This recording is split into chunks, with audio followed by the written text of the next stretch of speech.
So we are in week 2 of our summer sermon series entitled Defiance. And what we're doing is we're walking through the book of Mark, which highlights what Jesus does, all for the sake of helping people see Jesus more clearly and how it is that he loves people and how it is that he's ushering in the kingdom of God. And throughout the book of Mark, what we're going to see is that Jesus challenges the norm. Jesus challenges the cultural, social, religious norms and standards because ultimately it's for the sake of the gospel.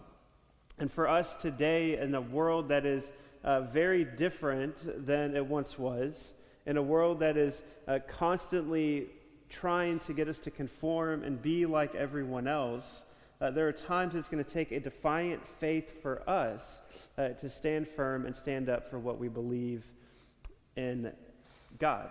And so today, as we dive into this passage that Barry read just a moment ago, we see that ultimately it's about being dependent on God, who is majestic, who is the ruler of all nature, who is the Lord of all. And so as we get there, it's important to note that there is a certain level of fear in this passage.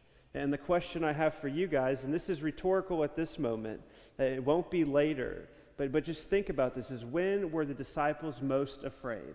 Or were they most afraid when the storm was raging and the water was billowing up into their ship and they thought they were going to die? Or were they most afraid after Jesus had calmed the storm? And it leads me to think in our lives, what scares you the most? Right? There's so many different things that we fear, some things that are real and legitimate. I mean, all fear is somewhat legitimate, but things like heights or public speaking or snakes or scorpions, like what we're dealing with at our house, the scorpions, not the snakes, thank goodness. But there's other fears and anxieties. Am I going to be good enough? Am I making enough money, or am I going to have enough money? What happens if an unexpected medical expense happens? Am I going to be accepted? Am I going to be loved? Am I going to be left out? Are my kids going to grow up and be the way that I want them to be, the way that they need to be or should be? Right? There's all of these questions and fears and anxieties, and what we're going to see through this story is that sometimes the problem may be that we are afraid of the wrong thing. Maybe we are afraid of the wrong thing. And so to give us some context of where we are in the Gospel of Mark, Jesus has just spent time preaching and ministering to people. He's been teaching them about parables, and in parables, he's been preaching all day. And as we find Jesus today, he's standing in a boat on actually the Sea of Galilee, preaching back to the shore. Jesus is here, and as we think about this text and this passage, it's important to note that it's an eyewitness account. This story is being communicated from the perspective of someone who was there. And as we know just from a background of Mark, it's most likely Peter's version of what happened. But Mark paints this picture to where as we read this story, as we think about this story, it's almost as if we could close our eyes and imagine the details and being there on the boat with Jesus and his disciples, which paints this very good picture, which makes it very easy for us to relate to and identify with and find encouragement and hope in. And so Jesus has been teaching and preaching all day. He's been ministering to people. And at the end of the day, during the evening, when the evening comes, he says, let's go to the other side. Let us go over to the other side. Now, just again to show you kind of where we're at, Jesus is preaching in the northeast or the northwest of Capernaum, and they're heading more towards the Decapolis on the southeastern shore of the Sea of Galilee. I know it's kind of hard to see with all the light, but that's where we're going. We're starting in the top left and going to the bottom right. It's about a 7 to 10 mile journey when it's all said and done. And so Jesus says, let's go. And his disciples are obedient to his word. So they hop in the boat with Jesus and they set off. And now keep in mind that these are some experienced fishermen. They know how to navigate the boat. They know what they're doing. And sometimes I think we overlook this, and it's going to come up a little bit later, but there are also other boats with him. Sometimes we lose sight of these other boats because they don't reappear in the story. But remember, Jesus is not alone. But it's very likely and probable that Jesus and his disciples are all in one boat together. And this is a copy or a picture, a portrait of what the Sea of Galilee fishermen would have been using as their boats. There was one recovered in 1986 from mud, but it measures about 26 feet long, about 7 feet wide, and it's 4 feet tall. Not necessarily something you want to take out for long hauls, deep sea fishing, but most fishing was done around the banks, so it's good. But for all intents and purposes, this boat would have fit Jesus and his 12 disciples. And so, as they're crossing the Sea of Galilee, a furious squall came up, and the waves broke over the boat so that it was nearly swamped. And now, the furious squall that Mark is describing here in the Greek, it's the equivalent of a hurricane. So think the deadliest catch in the North Sea off the coast of Alaska. This is what, not quite that intense maybe, but that's what we're talking about. Big waves that are shooting over into the boat. It's getting crazy. It's very chaotic. And it's all because of the geography of the region. The Sea of Galilee lies 700 feet below sea level. It's surrounded by hills and mountains. Mount Hermon is to the northeast, rising at over 9,000 feet. And so what happens is the cold air from the mountains meets the warm air rising up off the Sea of Galilee, and it creates this thing called clear air turbulence. Now, I'm no expert, so I did my research, but what happens is the waves begin shaking, the wind picks up, and it creates this chaotic moment. You know, it's almost like when you go into the grocery store in October or November, and it's 85 degrees outside, and you come out 30 minutes later, and it's 45 degrees. There's no signs of this was going to happen, but the weather unexpectedly changed. It wasn't clouds rolling in with lightning and thunder coming in. No, it's this thing that happens unexpectedly. It comes out of nowhere, which is why even for these experienced fishermen, they are past the point of their know-how. They are out of control. The moment, the situation is beyond their control. They are helpless, they are hopeless, and they are legitimately afraid they are going to die. It's a bad place to be. And I wonder if we've ever felt that way. Maybe not in a physical storm, and maybe some of us have been, but in a storm of life where we have felt as if there was too much for us to handle. Overwhelmed, things beyond our control, things that just made us feel like we are helpless and hopeless because there's nothing we can do on our own. And as we're here, I want us to notice that the reason that the disciples are in the storm, in the middle of the Sea of Galilee, on this boat, is because they were obedient to the word of Jesus. Jesus said, "Let us go to the other side." So they got in.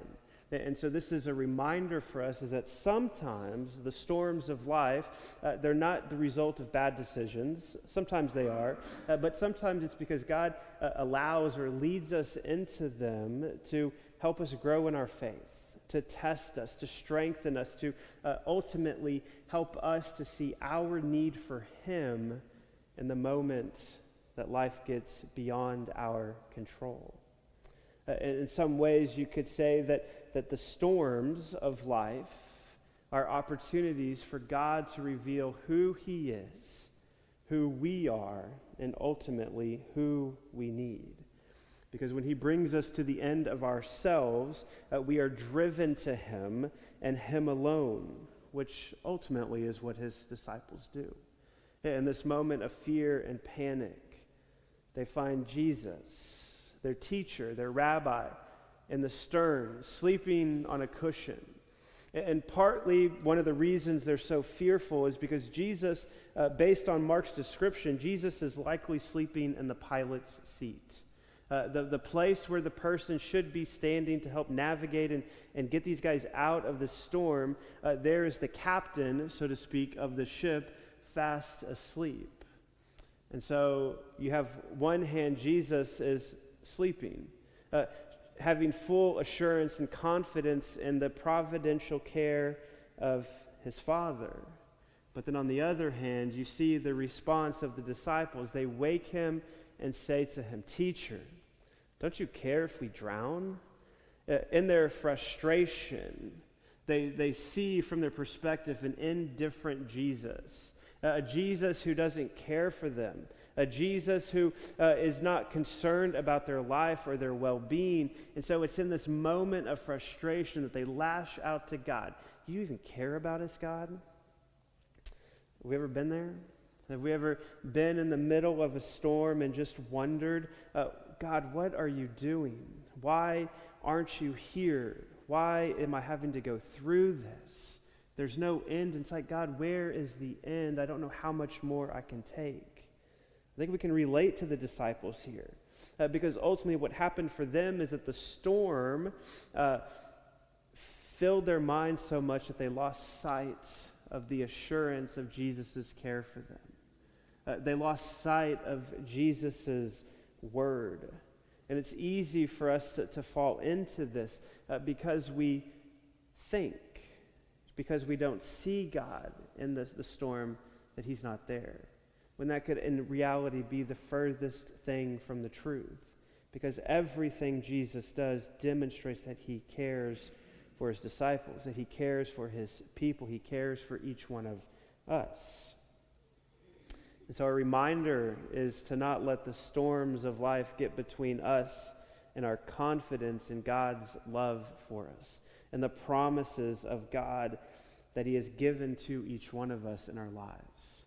Again, it's an opportunity to see Jesus more clearly, which is what happens. Jesus gets up and he says, "Quiet, be still." And the wind died down and it was completely calm. So the Greek translation of what Jesus says, he says, "Hush, be muzzled." He tells the wind and the waves to just stop, to essentially be contained, to not make another sound. Sally Lloyd-Jones, who's the author of the Children's Storybook Bible, she says it this way.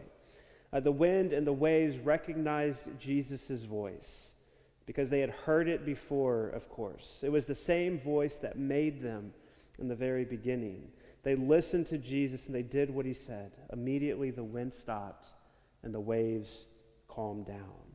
So in one moment we see this great storm, and the next moment we see this great calm, all because of the voice, the word of Jesus.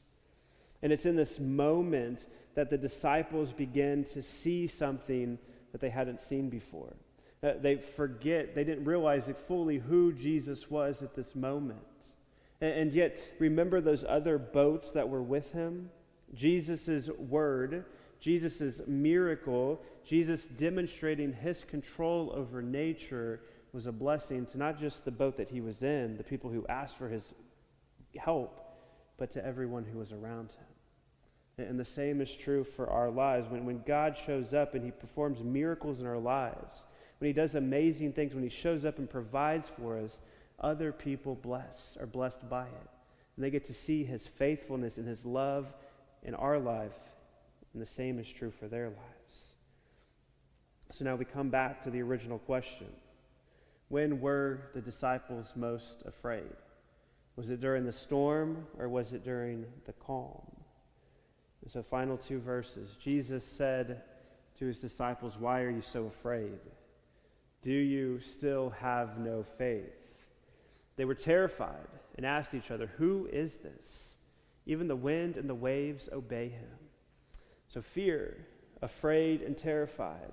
On one hand, Jesus turns to his disciples and says, "Why are you so afraid?" Meaning, why do you lack courage? Why are you acting like cowards? But then, as Mark describes what the disciples are feeling, he uses the word terrified, which generally is a little bit more intense than afraid. But the word terrified here doesn't mean that they are like petrified, but it means that they are intimidated. that they have this reverence, they are in sheer awe of Jesus because they had not seen Jesus like this. They saw Jesus in a new light. See, because up to this moment, Jesus had been a teacher. Jesus had been a healer. Jesus had even given them authority to cast out demons. Jesus kind of challenged the authorities, so to speak. Jesus has talked about many great things. He's done many great things. But what Jesus just did, only God can do. And all throughout the Old Testament, anytime there's reference to who brings forth water from the earth, who tells water where to go, it is Yahweh and Yahweh alone, God.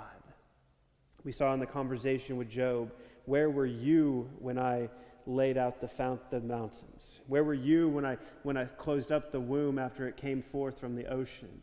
Where were you when I? And so in this moment, his disciples they encounter this presence of Jesus, who is not just a teacher at this point anymore to them. But they begin to see that he is more than just a man, because he's done only what God can do.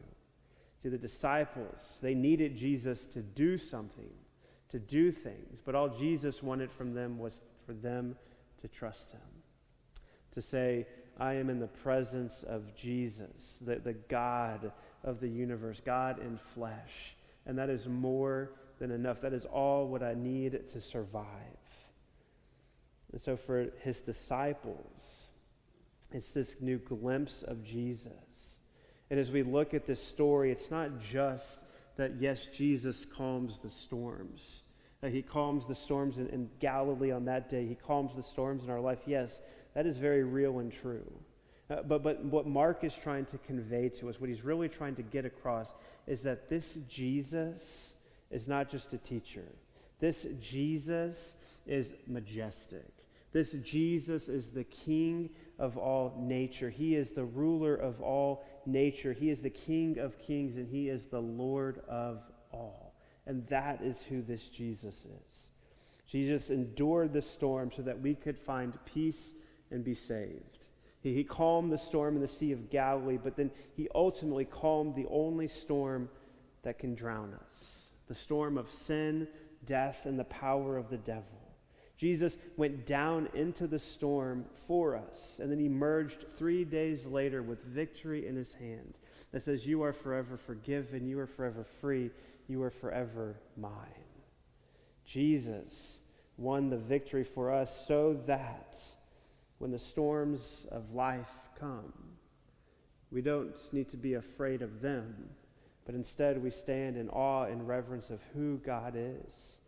Because the reality is that storms are opportunities for us to discover who Jesus is, that he is the Lord of all, that he is all majestic, that he is all powerful, almighty, and that he cares for each one of us in real and personal ways, that he shows up. And sometimes the answer is clear and there, and sometimes we have to carry it with us for some time. But ultimately it helps us to see his identity, his authority, and his power. And so for us today, as we kind of wrap up, the question that I want to leave you with is this, is what storm in your life is an opportunity to depend on Jesus and to see him more clearly for who he is, Lord of all? What storm in your life is an opportunity for you to depend on Jesus? Because ultimately, Jesus, the only one who is actually worth fearing, is made it right. And he overcomes fears. And yes, sometimes it's actually better. And sometimes it's a struggle, a lifelong struggle even. And yet we know that in the end, Jesus has showed his love for us through his resurrection. And that one day he's going to call us home where everything is going to be right. And so in the meantime, what do? Well, we find support and encouragement from one another, from family, from your church family. But then we also, we bring our fears. We bring our anxieties, our worries, our circumstances, our storms to him. Because ultimately it's in him that we find the answer. and then we rest in his presence, and we depend on him to survive.